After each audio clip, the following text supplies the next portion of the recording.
Have you ever noticed that the gentle march of time seems to quietly transform our relationship with our own bodies, making certain comforts, once so familiar and reliable, feel subtly different, even challenging?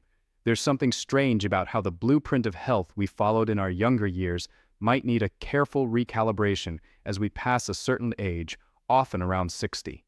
Most people don't realize that while we tirelessly strive to nurture ourselves with vibrant, whole foods, sometimes buried beneath layers of good intention, there lies a silent paradox. A food lauded as a pillar of good health, gracing our tables in countless delicious ways, could, for some of us, be secretly fanning the embers of an inexplicable internal rust within. This isn't literal, of course, but a pervasive low-grade inflammation that might be stealing our vitality, manifesting as persistent aches, lingering fatigue, or a gut that just feels unsettled, leaving us wondering why. What if the very vegetable we believe to be enriching our health is, for reasons that only emerge later in life, contributing to the discomfort we've so readily and perhaps wrongly accepted as simply part of getting older? How can a seemingly innocent, widely celebrated part of a healthy diet begin to subtly ignite this quiet, insidious inflammation, leaving us unknowingly fueling our own sense of decline? Our bodies, in their profound complexity, are always working tirelessly to maintain balance, a state we call homeostasis. Yet, as the years accumulate, this finely tuned system faces new demands. Think of it like a beautiful, well-maintained machine that over time starts to show the natural wear and tear of continuous operation.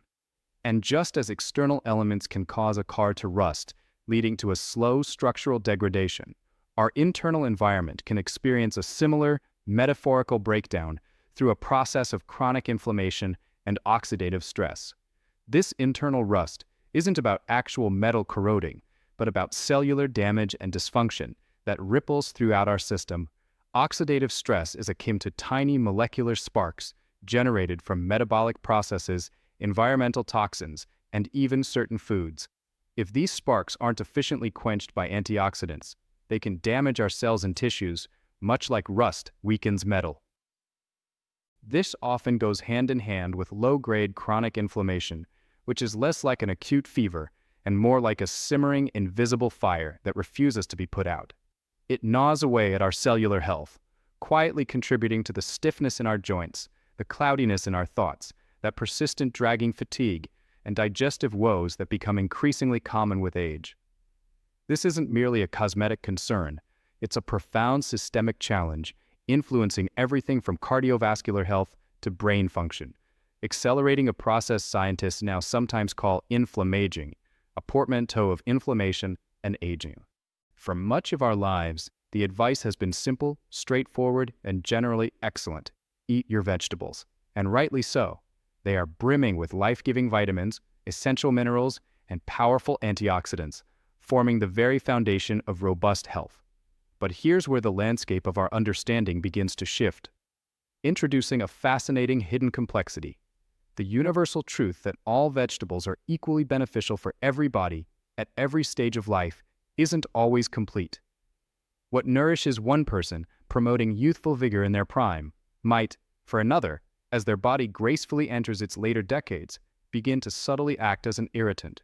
This isn't a judgment on the food itself, but rather an invitation to understand the evolving relationship between our aging bodies and the compounds found within even the most seemingly wholesome ingredients. It highlights a deeply personal conversation happening between our plate and our physiology, one that deserves our careful attention and empathy. As we gracefully navigate through the vibrant landscape of our later years, several subtle yet significant transformations can occur within our digestive system that are rarely discussed in everyday conversation. Our production of digestive enzymes, those diligent molecular workers responsible for breaking down food, may naturally begin to wane. This can make the digestion of complex carbohydrates and proteins more challenging. Even more profoundly, the intricate protective lining of our gut, which serves as a crucial gatekeeper preventing unwanted substances from entering our bloodstream, can become thinner or paradoxically more permeable. This phenomenon is often referred to as leaky gut, a situation where the microscopic junctions between the cells of our intestinal wall loosen, allowing partially digested food particles, waste products, and even bacteria to pass through, triggering an immune response. And this ecosystem within us, our gut microbiome, that vast buzzing metropolis of bacteria, fungi, and other microbes, undergoes changes too. Its delicate balance can shift, sometimes favoring types of microbes that are less beneficial, further influencing systemic inflammation and the body's overall immune sensitivity.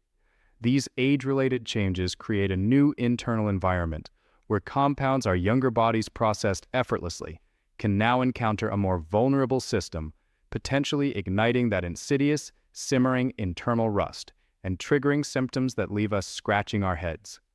Now, let's turn our attention to a particular family of vegetables. These are staples in kitchens worldwide, celebrated for their versatility, vibrant colors, and undeniable nutritional offerings. They grace our salads, enliven our stir-fries, become comforting side dishes, and infuse rich flavors into our sauces. When we think of healthy eating, these vegetables almost certainly come to mind. Yet within these cherished foods, nature has packed a clever defense system. These are natural compounds, essentially the plant's way of protecting themselves from pests, fungi, and harsh environmental conditions. For the vast majority of our lives, and for most people even later in life, our bodies are wonderfully equipped to handle these compounds, often breaking them down and passing them through without a hitch, while still extracting all the invaluable nutrients. But for a select group, particularly those experiencing those subtle shifts in gut health after 60, these very compounds, rather than being benign, can begin to act as persistent, silent aggressors, nudging that internal rust along. The specific family we're talking about is the fascinating, often misunderstood group known as the nightshade vegetables. Think about the familiar faces in this family. The juicy, versatile tomato, found in almost every cuisine, the comforting potato, a universal favorite in countless forms, the vibrant bell peppers, adding crunch and sweetness to so many dishes, and the creamy eggplant, a delight in many cultural recipes. Spices like paprika and cayenne pepper also fall into this category. These are truly rich in vitamins and antioxidants, such as vitamin C and the powerful lycopene in tomatoes. So the very notion that they could be anything but beneficial can feel profoundly counterintuitive, almost disloyal. Yet it's within these treasured nightshades that we find compounds that can, for a sensitive or aging gut, become problematic. Glycoalkaloids, with solanine being a well-known example. Glycoalkaloids, concentrated primarily in the skin and green parts of potatoes, but present in varying degrees across many nightshades, are essentially natural pesticides produced by the plants. While safe and typical dietary amounts for most, in susceptible individuals, these compounds can act as mild irritants to the delicate mucous membrane lining our digestive tract. They can feel like microscopic thorns, gently but persistently poking at the intestinal wall, signaling discomfort and inflammation to the local immune cells. Lectins, on the other hand, are an even more intricate group of proteins. They are remarkably robust, designed by the plant to resist digestion, and can bind tenaciously to sugar molecules found on the surface of our intestinal cells. For a gut whose barrier function is robust and intact, this usually isn't an issue. But when that gut lining is already a little thinner, a little more compromised, the leaky gut scenario we discussed earlier, these lectins can become particularly disruptive. They can potentially interact with the crucial tight junctions that act like mortar between the bricks of our intestinal wall, weakening them further and allowing an even easier passage of unwanted substances into our bloodstream. This illicit entry isn't ignored by the body. It's seen as a threat, triggering the systemic immune response. And it's this ongoing, low-grade activation of the immune system that contributes significantly to that slow, steady buildup of internal rust throughout the body, fostering generalized inflammation that undermines overall well-being. The insidious nature of this nightshade-triggered internal rust lies in how commonly its symptoms are dismissed or attributed solely to the passage of years. Many people find themselves battling persistent, unexplained joint aches that seem to wax and wane, sometimes worsening after specific meals. That familiar stiffness in the mornings, or a generalized body ache that doesn't respond to rest, often blamed on old age or nonspecific arthritis, could actually be intimately connected to what you're eating. Beyond physical aches, you might notice baffling skin irritations, perhaps rashes or flare-ups of conditions like eczema, without any obvious cause. A creeping mental fog, a feeling of dullness or lack of clarity that wasn't present before, or an energy deficit that no amount of sleep seems to cure. These too can be silent signals of an ongoing inflammatory process within. For individuals with existing autoimmune conditions, sensitive to every whisper of systemic irritation, nightshades can be particularly problematic, frequently implicated in exacerbating flare-ups, turning down a seemingly manageable simmer into a boil. It can feel truly disheartening and perplexing when you're genuinely striving for health, consuming foods traditionally touted as supremely beneficial, yet your body simply isn't responding with the vitality you anticipate. You might question your efforts, wondering what you're doing wrong. But here's the important truth. You're not imagining it. Your body is communicating with you, and these subtle discomforts are profound messages asking for a deeper listening, a more nuanced understanding. Understanding this hidden complexity offers not a burden of restriction, but a profound sense of validation and empowerment. It acknowledges that your experiences are real and deeply rooted in your biology. It's an empowering reframe away from the notion that discomforts are an inevitable part of simply getting older, and towards the powerful realization that you possess a significant capacity to influence how you feel. Your body isn't decaying aimlessly. It's an intelligent, adaptive organism constantly offering clues, asking you to be an attuned and compassionate partner in its well-being.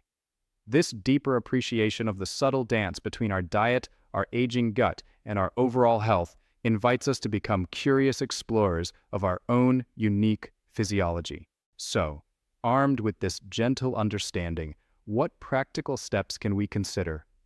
This isn't about fostering fear around an entire category of foods, nor is it about permanently banishing them from your life. Rather, it's an invitation to engage in a mindful self-experiment. For many, one of the most revealing paths is a carefully managed, temporary elimination trial.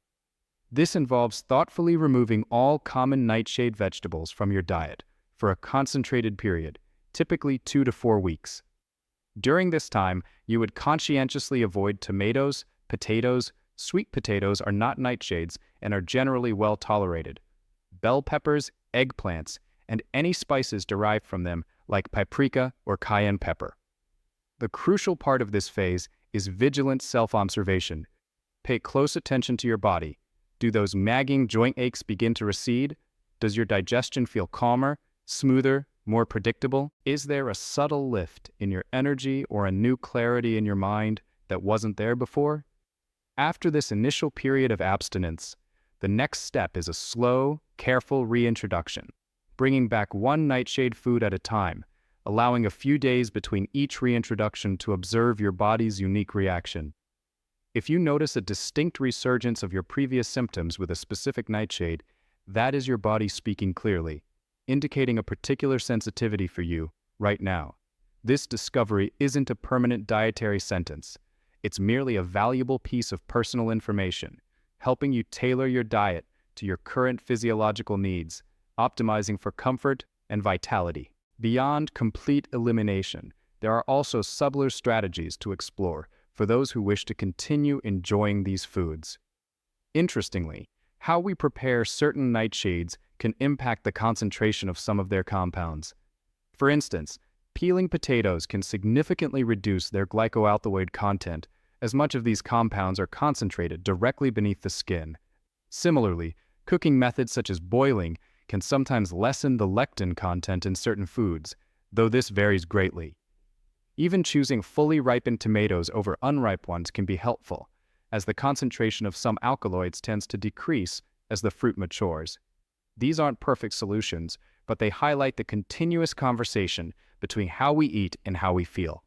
And for those who discover a significant sensitivity, the culinary world is bursting with delicious alternatives. Sweet potatoes can become a comforting stand-in for regular potatoes. Colorful carrots or zucchini can replace bell peppers. Mushrooms offer a delightful texture alternative to eggplant, and spices like cumin, turmeric, or ginger can bring warmth and depth without being nightshade derived. Exploring these alternatives isn't a sacrifice. It's an adventure in discovering new, equally delightful flavors that genuinely resonate with your body's current needs. Ultimately, this profound journey toward enhanced well-being, especially as we age, is not about adhering to rigid external rules, but about cultivating a deeper, more intimate relationship with our own magnificent body. It's about empowering ourselves to recognize the signals our body is sending and responding with curiosity, kindness, and self-compassion. This gentle reframe helps us understand that the discomforts we've experienced are not merely an unavoidable decree of age, but often profound invitations from our own internal wisdom, guiding us towards greater harmony and vitality.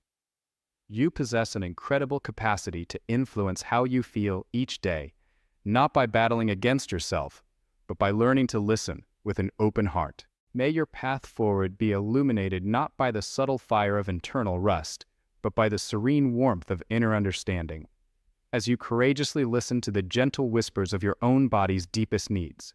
By tending to yourself with this kind of nuanced attention and tender compassion, you affirm and celebrate the astonishing resilience and remarkable potential your body holds to thrive vibrantly and joyfully at every wonderful stage of your life's magnificent journey. If this exploration has offered you a fresh perspective or validated experiences you've quietly held, please consider offering a gentle touch of the like button. Sharing this with someone you care about who might benefit from this insight would be a profound act of connection. And I always cherish reading your thoughts and experiences in the comments below. Your journey is an invaluable part of this collective conversation.